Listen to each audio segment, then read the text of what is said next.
এ যেন ইটের বদলে পাটকেল মারার দশা। প্রযুক্তি খাতে চিপস নিয়ে দ্বন্দ্বের মাঝেই অটোমোবাইলে যুক্তরাষ্ট্রকে টেক্কা দিতে যাচ্ছে চীন। মার্কিন অটোমোবাইল প্রতিষ্ঠান ও রাজনীতিবিদদের আতঙ্ক ও উদ্বেগের কারণ হয়েছে সিগাল নামের একটি ছোটখাটো সাশ্রয়ী মূল্যের চীনা ইলেকট্রিক গাড়ি।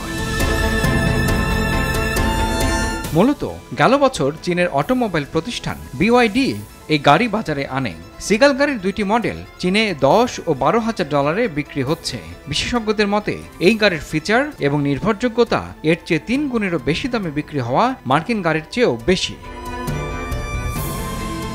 আমদানি নীতিমালা ও করের কারণে আপাতত যুক্তরাষ্ট্রের বাজারে এই গাড়ির প্রবেশের সম্ভাবনা কম। তবে বিশ্লেষকদের ধারণা, আমদানি করা হলে $12,000 বিকোতে পারে সিগাল। যদিও নীতি ও কর দিয়ে চীনের ইভি বিপ্লবকে বেশি দিন ঠেকানো যাবে না বলে মত দিয়েছেন বিশ্লেষকরা। একই কায়দায় 70-এর দশকে মার্কিন গাড়ির বাজার দখল করে নিয়েছিল হোন্ডা ও টয়োটার মতো জাপানি নির্মাতারা।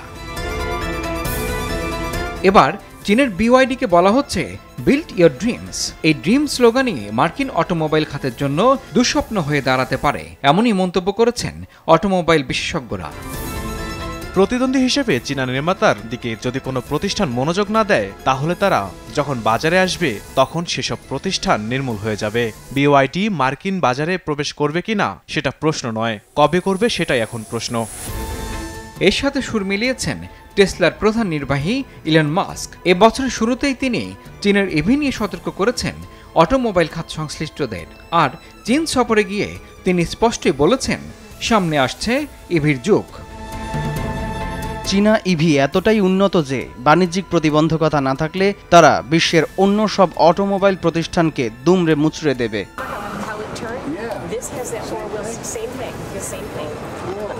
যদিও ইতিমধ্যেই মার্কিন রাজনীতিবিদ ও গাড়ি নির্মাতা প্রতিষ্ঠানগুলো চীনা ইভিকে গুরুতর হুমকি হিসেবে দেখছে।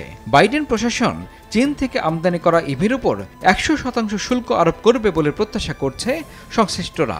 যুক্তি হিসেবে বলা হচ্ছে, চীনার প্রতিষ্ঠানগুলো মার্কিনীদের চাকরি ও জাতীয় নিরাপত্তার প্রতি হুমকির সৃষ্টি করে।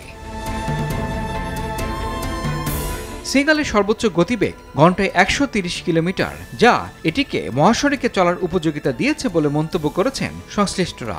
লাতিন আমেরিকার দেশগুলোতে ডলফিন মিনি নামে এই গাড়িটি বিক্রি করে BYD। সেখানে দাম ধরা হয়েছে প্রায় $21,000।